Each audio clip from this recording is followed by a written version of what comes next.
Ladies and gentlemen, please welcome Mr. Mark Thomey.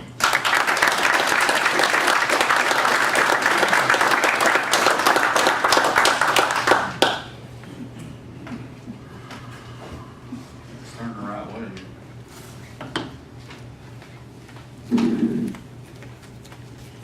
Thank you, Mike, for that fine introduction. It's always an honor and a privilege to be here in the great state of Florida to speak for the Florida League of the South.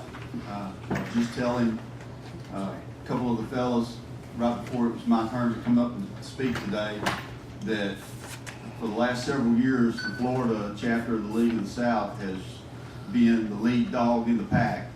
And I want to compliment Mike Tubbs and all the other members of the Florida League for the wonderful job and the hard work that you're doing here.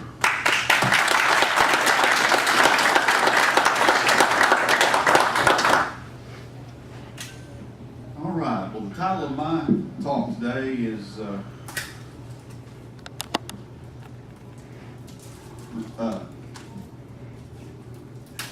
can't remember the title of my speech. That's good. Drowning out the siren song of reforming in the empire.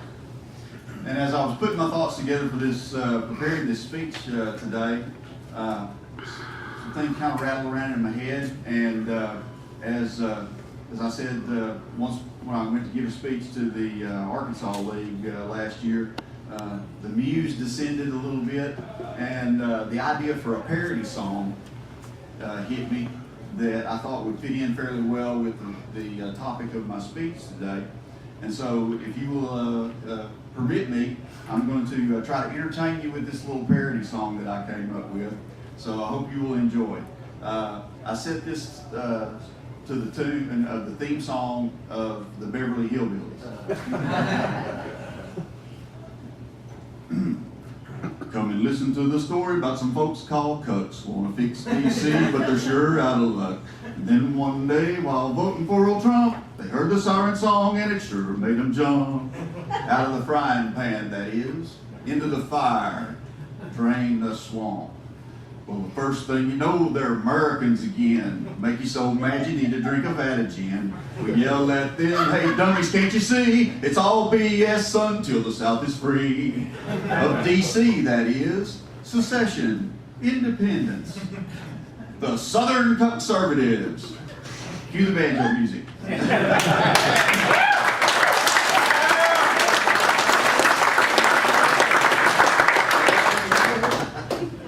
Now, we've been throwing the terms conservative and Confederate around here in the league for a couple of years now. And we do that as a way of poking fun at and deriding the so-called conservative Southerners that we deal with on a daily basis amongst our friends and family who just don't seem to get our message yet. They still are clinging to that attachment to the American empire, the idea of being an American and all that good happy flag waving Star Spangled Fairy Dust stuff. So I thought it would be a good idea to give you an idea of why we use that particular term and where the first syllable of that word, conservative or Confederate, comes from. And it'll help give you a little understanding about this. It comes from a word, cuckold. And the definition of a cuckold is a man who is married to an adulteress and who, as a result, becomes an object of derision.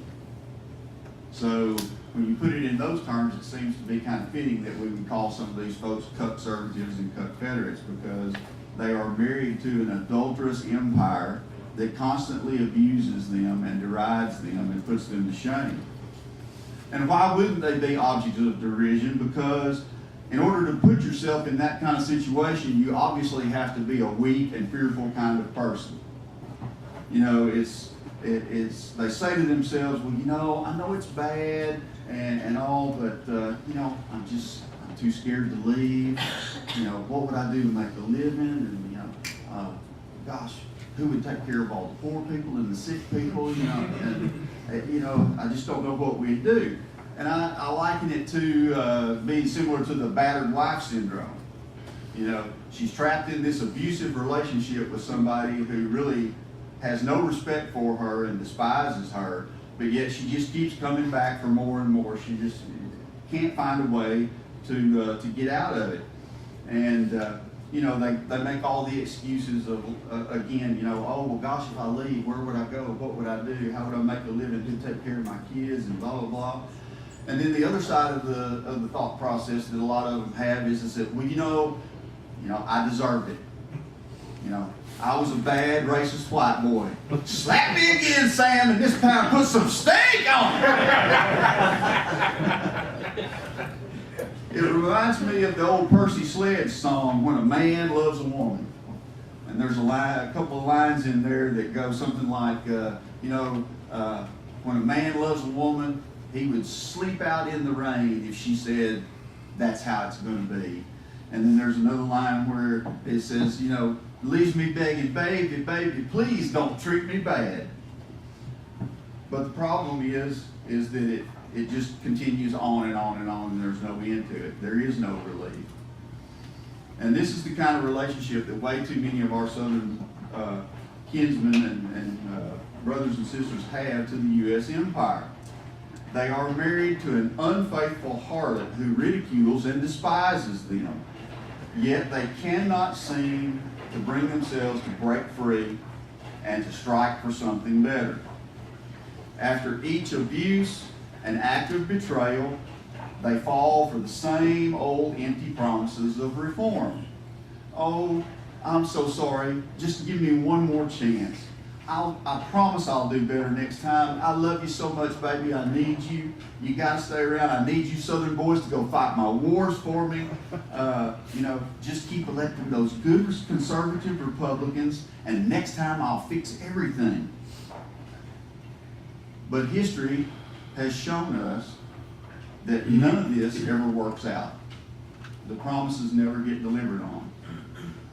Instead, the cycle just continues to repeat itself over and over again. Nothing ever changes. Nothing ever gets better. We constantly fall prey to the siren song of reform. Now, what are we talking about when we say a siren song? Well, to digress for just a moment to get a little background on that, I'm sure most of you, or at least have a cursory familiarity with Greek mythology. And the ancient Greek poet Homer wrote a very classic story called the Odyssey. And the Odyssey is the tragic and tale of Odysseus, the king of Ithaca, and his men trying to get back home to Ithaca after the end of the Trojan War. And one of the adventures that they run into along the way is they have to pass by an island where the Sirens live. And the Sirens were these creatures who were able to play very beautiful music and sing very beautiful and seductive and alluring songs. And it would so enchant passing sailors that they would actually sail their ships into the rocky shoreline around the island, destroying their ship and drowning most of them in the process.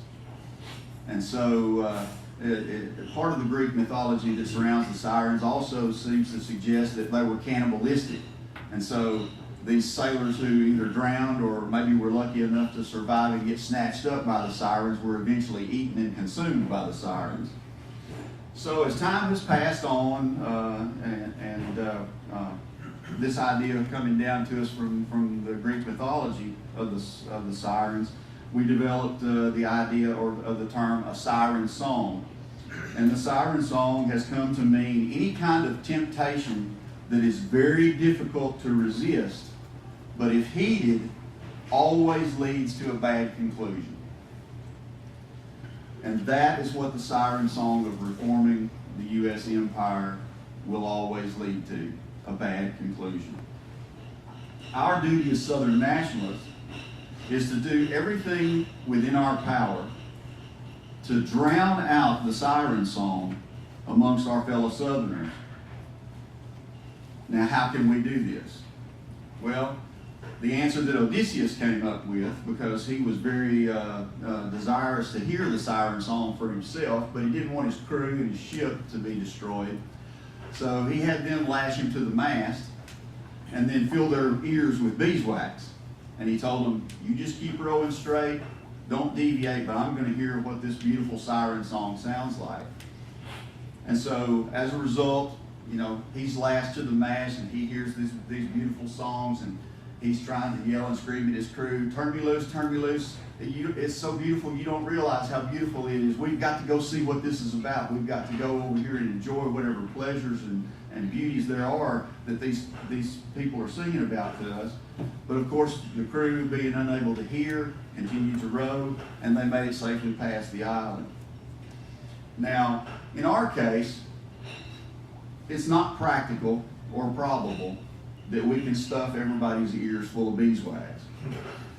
So, what's the alternative? Well, I would say that what we need to do is come up with our own song, our own siren song, if you will, a siren song of Southern nationalism, and that we need to sing it loudly and longly in order to drown out the siren song of reform that they hear every day from the empire and those who support it. So, what would be a couple of examples that we could use to illustrate this point? And, the siren song of reform has many verses, if you will. It comes at you from lots of different directions and touches on lots of different things. But I'm going to give you just a few here as the illustration. Tell you what the siren song of the empire is, and then give you some suggestions for what our song should be to drown that out.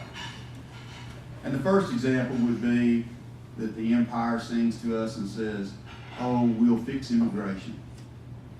We'll fix legal immigration. Now, when they talk about fixing immigration, what they talk about is establishing these dream kids kind of thing, or anchor babies. People can come over here and have these kids and they're automatically ipso facto a U.S. citizen and entitled to all the rights and privileges thereof. Or they're talking about amnesty for all the people who are already here illegally. They're talking about maintaining the 1965 Immigration Act, which gives preference to every non-white, non-Christian set of people from anywhere in the world in opposition to folks who are like us. Now, our contrary song should be something like this. Well, in a free South, we'll stop all immigration for at least 20 years, legal and illegal. And during that 20-year moratorium, we're going to round up every single one of these illegals that are here, especially the Mohammedans, and we're going to send their butts packing back to wherever it was they came from.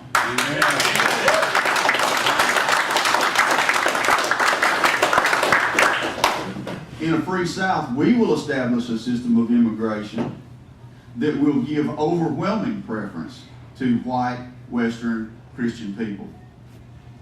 And on top of that, we will greatly restrict the total number of people that we allow to immigrate into our free southern country, just to make sure that we don't overwhelm our infrastructure and our natural resources and our ability to take care of the problems that arise from having an increase in population. In other words, to put it simply, the 1965 U.S. Immigration Act will be thrown out on its ear. Okay? The other part of the song they sing is, we'll reform the tax code. Now, of course, on this they're always talking about the income tax, the wonderful income tax. But what do they mean when they talk about reforming the tax code? Well, they talk about creating a kinder, gentler IRS. One that won't hound you mercilessly and take all your stuff and send armed goons with black ninja suits and automatic weapons to keep your door in the middle of the night and hold you and all your kids hostage. they talk about something like, well, we'll do a flat tax. You know, we'll do away with the IRS. We'll put in a flat tax. Well, whoop-de-doo. You know, the thing that they talk about with that is that you'll hear them float the term, well, we'll put something in like that. That'll eliminate you having to file all these forms and keep all these records. We'll just automatically steal X percentage of your wages from you every time you get paid. But it has to be revenue neutral. Anybody ever heard that term batted around by the talking heads? Has to be revenue neutral. Well, what they mean by that is that they're still going to tax you at a rate that will provide the same level of revenue that the current system provides. That's not reform. That's just continuing the tyranny by other means. And then some of them float the idea of a fair tax. Again, a revenue neutral idea. And what is the fair tax? Well, the fair tax, you know, they're not going to steal your wages from you every time you get paid. They're not going to turn your employer into an uncompensated tax collector. What they're going to do is make you pay a 23% national sales tax on everything you buy. So next time you go to the car dealer, you know, if this were to go in, you go to the car dealership to buy a car, whatever that sales price is, tack another 23% onto it. Boy, that's a good deal, ain't it? Yeah, I like that. Now, in a free South, our song of tax reform would be something like this. There will be no wage or income tax whatsoever, because it is immoral to steal the fruit of a man's labor out of his very mouth before he even gets a chance to taste it. And besides, as a number of researchers have proven over the last decade or so, maybe even longer, men like G. Edward Griffin and Larkin Rose and some other folks like that who have really investigated the way that the tax system works, especially the income tax. Not one single penny that any of you pay to the IRS in income taxes goes to pay for one single government service or program. Not one penny of it. Every penny of that goes to pay off the principal and interest for the money the U.S. government has borrowed from a private Jewish banking cartel called the Federal Reserve. What it does is it makes you a slave to the international banking cartel. Because what is the definition of slavery? You do not own your own labor. If someone else can make a claim on your labor, like the United States government via the IRS, then you are not free. You are a slave. They take their percent off the top. No thank you. Then they'll sing the song of fixing education. Well, what does this usually mean? Well, it usually means some kind of expansion of the Federal Department of Education. Now, I remember when I was in college at the University of Arkansas in 1980, and Ronald Reagan was running for President of the United States against Jimmy Carter. And we were sitting around watching the debates, and I very distinctly remember Ronald Reagan saying that one of the planks of his platform for being elected President of the United States would be to abolish the Federal Department of Education. Last time I checked, it's still here. And last time I checked, the biggest expansion of the U.S. Department of Education came under George W. Bush, one of those good conservative Republicans.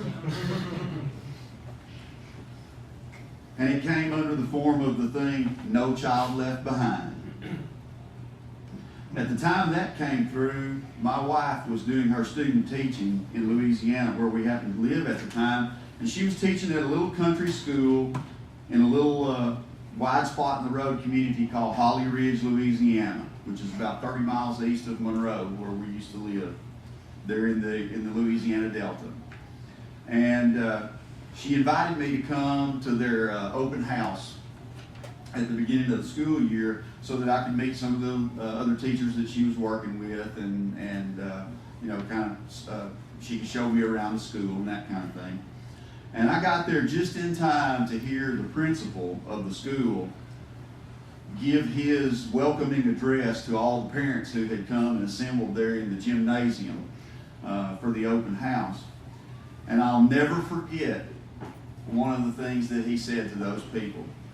And, you know, this was a little farming community, very down-to-earth, self-sufficient, proud people who were very happy that they, in their meager means, were at least able to pay their own way.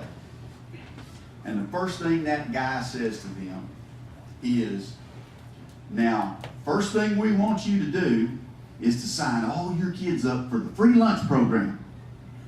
Even if you can afford to pay for their lunch, sign them up for the free lunch program. Because for every kid we have listed on the free lunch program, we get more federal dollars sent to our school.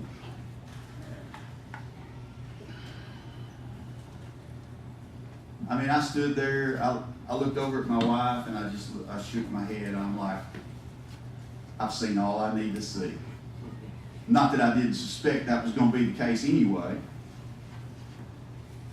And then the newest addition to the education improvement, the Siren Song of the Empire, Common Core, which is nothing more than saying, we're going to make your kids stupid and perverted all at the same time. And this was the impetus that finally convinced my wife, even though I had been trying to get her to realize this for some time, to never again cast a shadow on a government schoolhouse. As she was doing a lot of substitute teaching at the time there in Alabama where we had just moved to.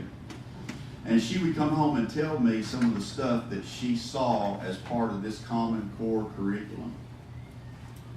And as Matthew said earlier, there are ladies here, so I'm not going to go into any kind of details, but just suffice it to say, it is some of the most god-awful, gross, perverted stuff you have ever seen in your life. And the intention of it is to turn your children into little deviants. And again, make them stupid at the same time. 2 plus 2 doesn't equal 4 anymore. But and if it maybe just so happens to because you feel like it should that day, you know, you got to go way around by grandma's house to get there, you know. So it's just crazy.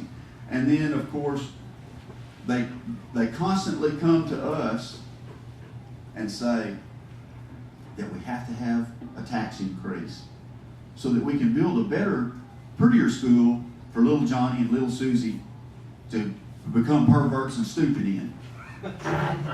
And no matter how much time I spend conversing with my fellow Southerners out there on a day-to-day basis about this particular topic, and almost all of them will say stuff like, the schools are awful, the kids are not learning anything, we're way behind the rest of the industrialized world in how good our kids do on tests and this, that, the other, and you know, and now they're pushing this perversion on them and all this other. I just don't, you know, what's going on? And then as soon as the school board comes in and says we need a 1% sales tax, okay, click, and they'll vote themselves another tax to keep supporting the very thing that they were just harping and moaning about 5 minutes ago. Yeah. You know, the definition of insanity. How stupid can you be? The Southern Siren Song of education reform would be something like this. We will abolish government schools. Because government schools are a communist concept. For anybody who has ever read Karl Marx's Communist Manifesto, you know, once you get through all of the babbling nonsense, he kind of summarizes it with a list of 10 things. And he prefaces the list by saying, well, you know, it may vary slightly from place to place depending on situations and so forth. But in general, if you do these 10 things, then you're a communist regime. And number 10 on the list is free education for all children in public schools. Now, how much harder do you have to be slapped upside the head to realize where government schools, public school comes from, and what its intended purpose probably is?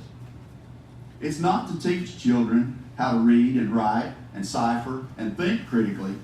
It's to indoctrinate them into being loyal servants of the state, a godless state. So we'll get rid of that in favor of things like homeschooling or private academies, Christian schools. You know, the church I belong to is famous the world over for the schools that it has established. I mean, there are Catholic schools everywhere that have been established for the education of children all over the world. And of course, other Christian denominations do the same thing. You know, it has become much more prevalent over the last 20 years than it has in a long, long time. And under those kind of circumstances, you actually have local control over what is taught and how the school is run. Whereas you do not have that with public schools. That's a wonderful euphemism, because anybody who has ever tried to go to a public school board meeting and object to something that they were trying to do to your children in that school, they could care less. You can stand up there and talk till you're blue in the face, and they're going to go ahead and do exactly what they want to, regardless. You have no say-so whatsoever. We would get rid of that. And then there's the all-important siren song of fixing the economy.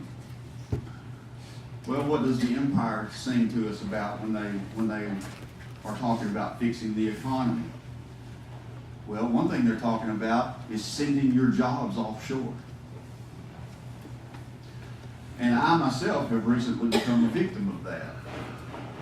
Okay? In my engineering practice, I have a client over in Texas, a metal building manufacturer who shall remain nameless. But I was doing an immense amount of work for these people as an independent design consultant, designing metal building systems for them, up until about 4 months ago. And all of a sudden, I began to notice that I was no longer getting emails from them about once or twice a week saying, hey, could you give us an estimate for what it would cost for you to design this project or design that project? Instead, it was, could you just give us a bid to review and seal the drawings for this job? Now, what that means is they got somebody else designing it somewhere else who doesn't have a professional engineering license in the state where it's going to be, and they need somebody to give it the bona fides. All right? Now, I know what's going on, because during the time that I was doing a lot of design work for them, they had already completely outsourced all of their detailing to India. They no longer had one single southern white boy sitting in their office in Athens, Texas, detailing steel buildings. They electronically transferred it halfway around the world to a group of guys in India. Well, when they started asking me about, can you just give us an estimate to review this and seal it, which at least kind of halfway meets the letter of the law, I started looking at the names on the drawings, and it was Rajesh Hajni and all these other. I was like, yeah, I see exactly what they're doing. Now they're letting these guys in India design the dang things too. So how long will they even have engineers employed in their office? The other thing they talk about is interest rate manipulation, or printing more money, playing with the money supply.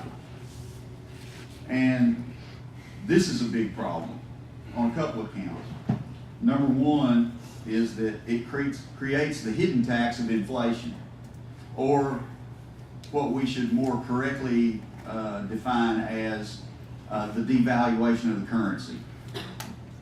It's not that an egg or a gallon of milk has any more value or really costs that much more to produce now than it did 10 years ago.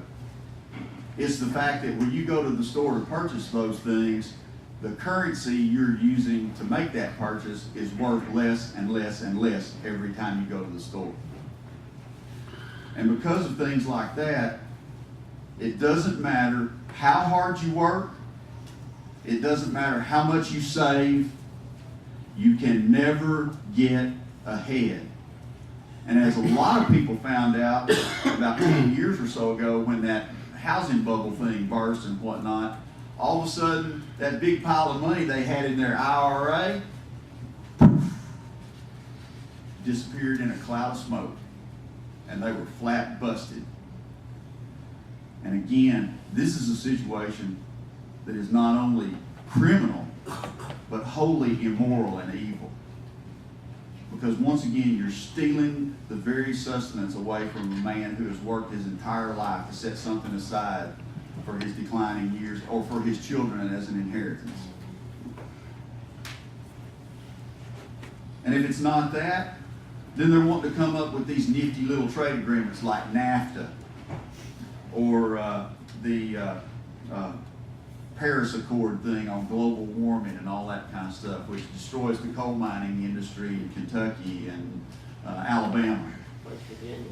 And West Virginia, exactly.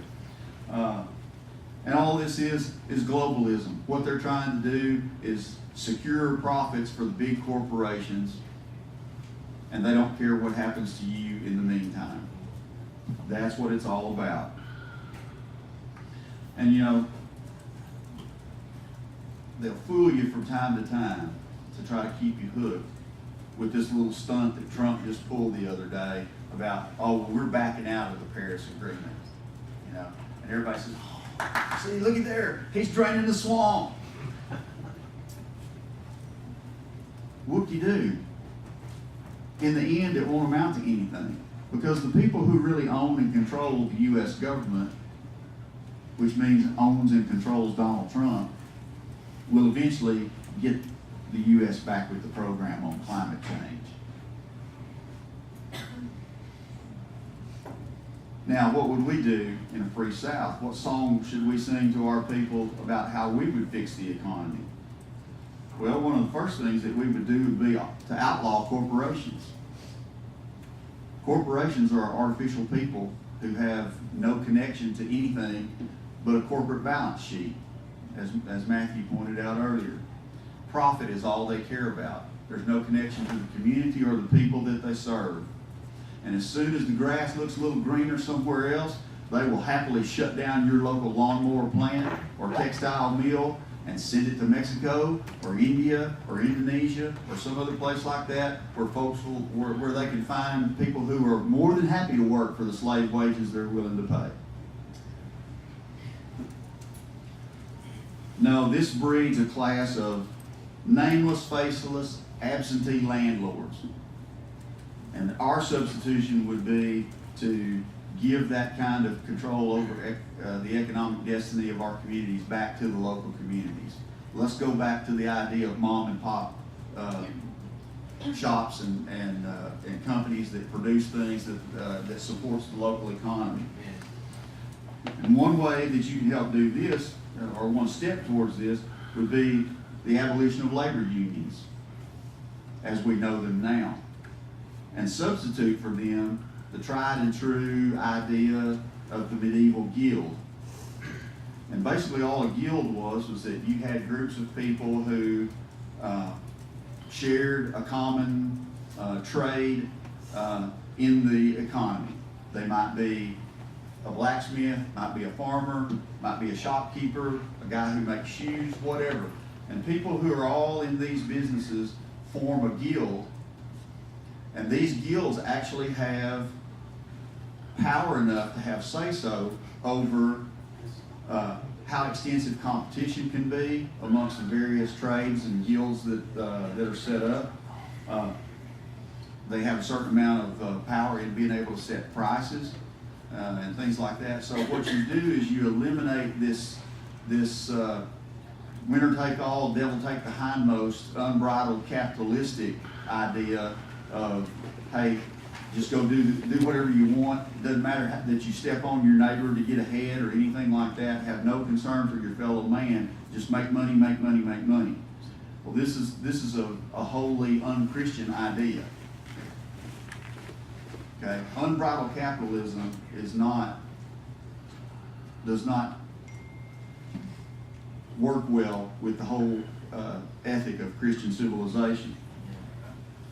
There has to be some modicum of regulation and control to ensure a just distribution of property amongst the people, so that you can't lose your livelihood. You know, and this gets into some of the banking part of it too. The idea of usury. The church has always condemned usury. Now, a lot of people are confused about this, so let me try to give you the thumbnail version. Usury does not necessarily mean just the loaning of money at interest.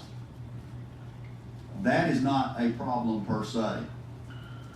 Usury is more accurately defined as the loaning of money for a purpose that produces nothing. Okay? And collecting interest on that. If a bank wants to loan money to a farmer to purchase land that he will then produce crops and food for the local people to eat and that kind of thing, that's one thing for them to loan him a little bit of money and charge a modicum of interest for the use of that money, because it produces a positive product for the economy and for the community. A more contemporary example of usury would be the guy who goes and borrows $500,000 to invest in the stock market on the chance that he's going to make a huge profit, from this, that, or the other. That doesn't necessarily generate anything positive and tangible for the community. It just puts a bunch of electrons in his bank account. Usually to the detriment of the people who are somehow involved in the chain that connects that stock to some corporation somewhere. Our approach would be to do something that mitigates those kind of circumstances. The revitalization of agriculture as a way of life. And this would mean getting our southern farmers out of a state of perpetual peonage to the United States Department of Agriculture.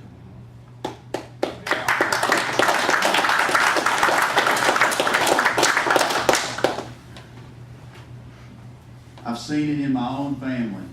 I had a great uncle back home in Arkansas that farmed all of his life.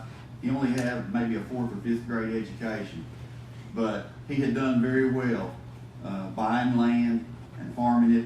And when he died, my cousins thought they were going to inherit a small empire. Wrong. The federal tax man came and wanted his cut, and the U.S. Department of Agriculture came and said, he still owes us, I forgot how much it was, in loans.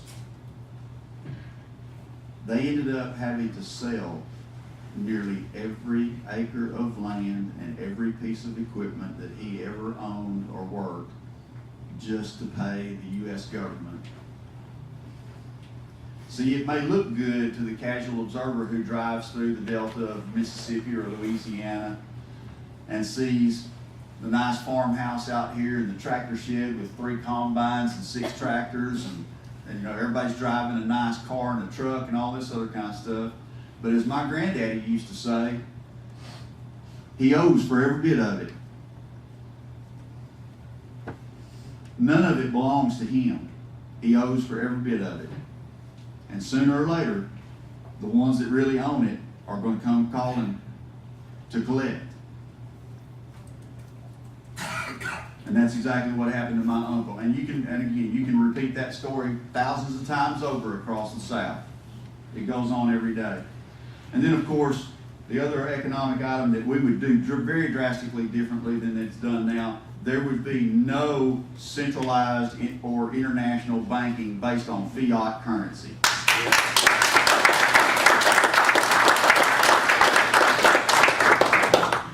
We would go back to the tried and true, recognized by every civilization in the history of mankind as money system of gold and silver.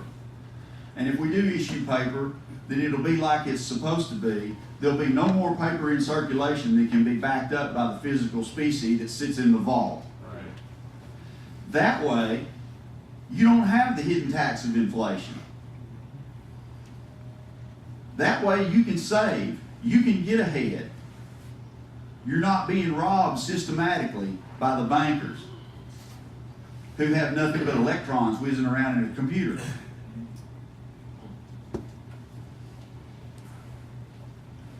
And then, of course, the contemporary example of their new president. They sing the sweet song of making America great again. But what do they mean by making America great? Well, the proof is in the pudding, as the old saying goes.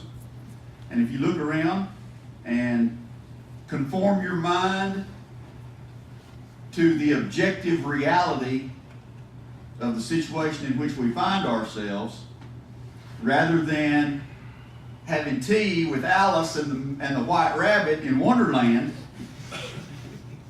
what they mean is we're going to have multiculturalism to the nth degree, because anybody, anywhere in the world can be an American. The world wants to beat a path to our door. Everybody wants to be an American. Well, what is an American to them? An American is any nondescript human being from anywhere in the world, of any racial or ethnic or cultural background, over whom they can claim a taxing power. That's an American to them. And what's the other proof in the pudding that we see from all these people who have come here for the good life of America? They don't want it. What they want is to drag the filth and degradation of the third world cesspool they came from and grow it here. Amen. That's right. It means the mechanical equality of all men. Liberté, égalité, fraternité. The motto of the French Revolution. Well, there's no such thing, and there never has been. And there never will be, in spite of whatever law they want to pass. And again, the proof is in the pudding, and the truth of the objective truth of the situation in which we find ourselves in is that they're not really interested in equality amongst everybody. What they're interested in is the superiority and domination of a certain group of people over us. That's right. That's what it boils down to. For any of you who may have read Jean Raspail's novel, The Camp of the Saints, you're watching it come to life before your very eyes every day. Part of my ancestors came from France, and I almost had to weep the other day to watch, after the election in France, to think that the French people are committing mass suicides before our very eyes. And then, of course, it also means that we will have sodomy and feminism. You know, Mr. Queer is not going to have to go back in the closet. He's going to get to parade naked down the street with his adopted child in tow. And the feminists are going to get to continue to murder their children when they, demean themselves to have a relationship with an evil man and happen to get pregnant as a result of it, well, we're going to get rid of that little problem. It also means that they still want to maintain a huge, powerful, centralized government on the banks of the Potomac River. There'll be no devolution of power. There'll be no states' rights. It'll be do what D.C. says or feel the heavy hand of D.C.'s wrath. And it also means the continued ascendancy of secular humanism and atheism over our historic Christian religion and culture.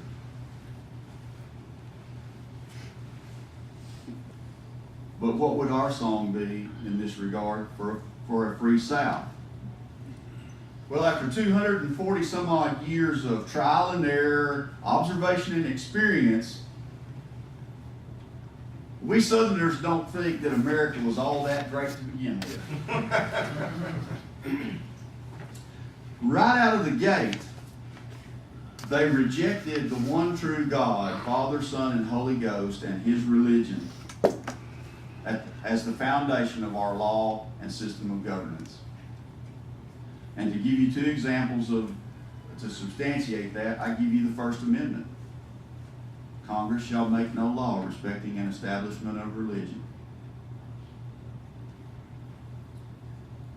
Now, up until the 17th century, this was an unknown concept to the whole world.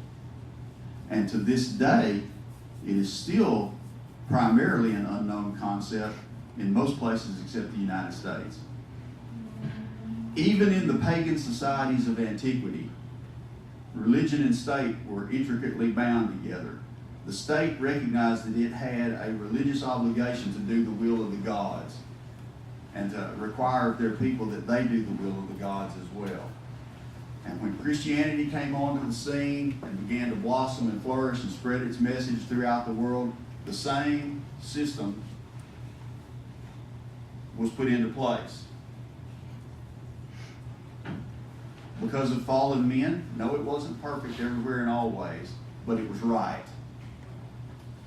And it wasn't until the so-called Enlightenment and its culmination in the French Revolution that you got the idea that church and state have to be separated. That the state has no obligation to perform a religious duty to its citizens. And we are reaping the bitter harvest of that attitude.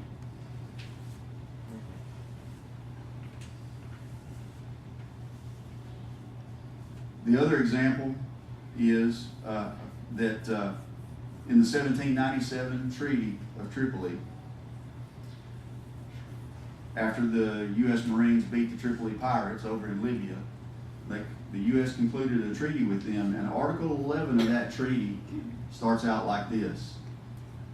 Whereas the government of the United States is in no way founded upon the Christian religion. Now, there's a lot of hot air that gets spewed these days by people who want to try to make the argument that the United States was founded as a Christian nation. And they cite all kinds of examples for this. Either things that the founding fathers said or that this minister wrote or whatever.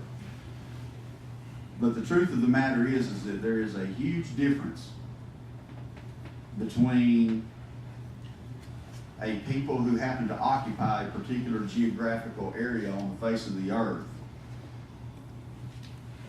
adhering to a given religion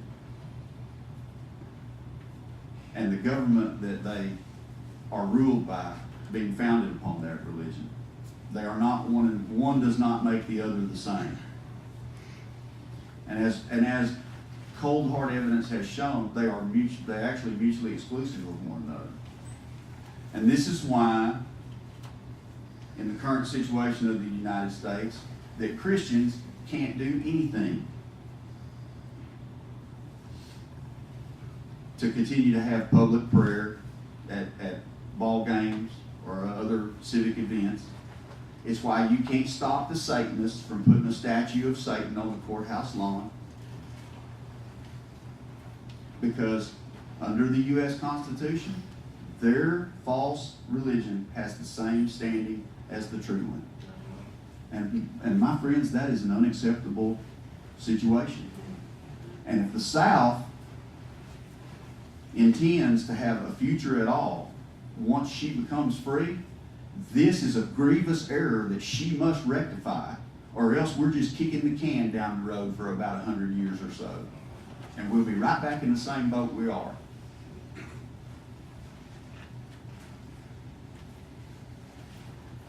And so we would establish Christianity as the state religion. And we would outlaw and or severely restrict the public practice of any other false religion. No more mosques. Amen. No more Muslims coming over here, proselytizing. No more synagogues. No more Jews.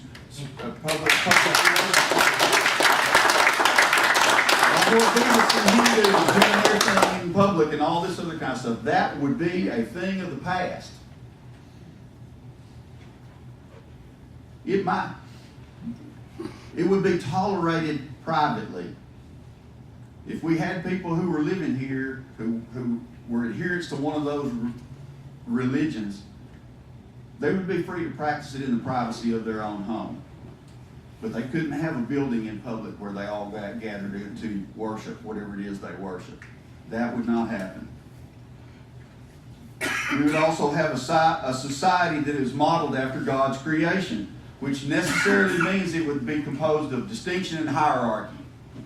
No mechanical equality. There's no equality in the kingdom of God. Even in heaven, you have different ranks. You have angels and archangels, cherubim and seraphim. There's no equality. But under this system, any potential strife would be tempered by the application of the golden rule. Christ's commandment to love our neighbor as we love ourselves. And that doesn't mean giving him a big old sloppy kiss and telling him everything perverse that he does is okay.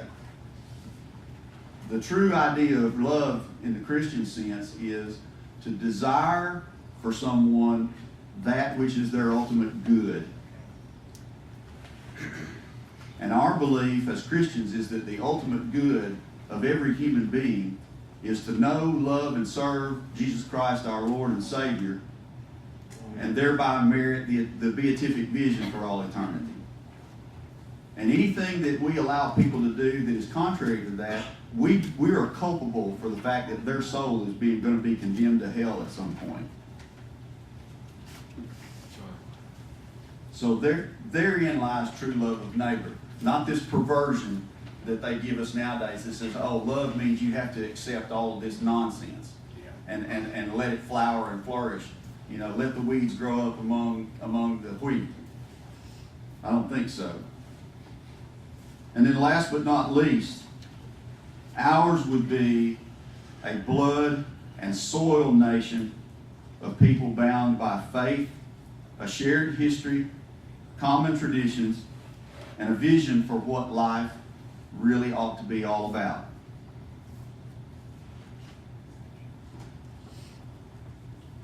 Not the situation we have today, where everybody does their own thing and it's all good.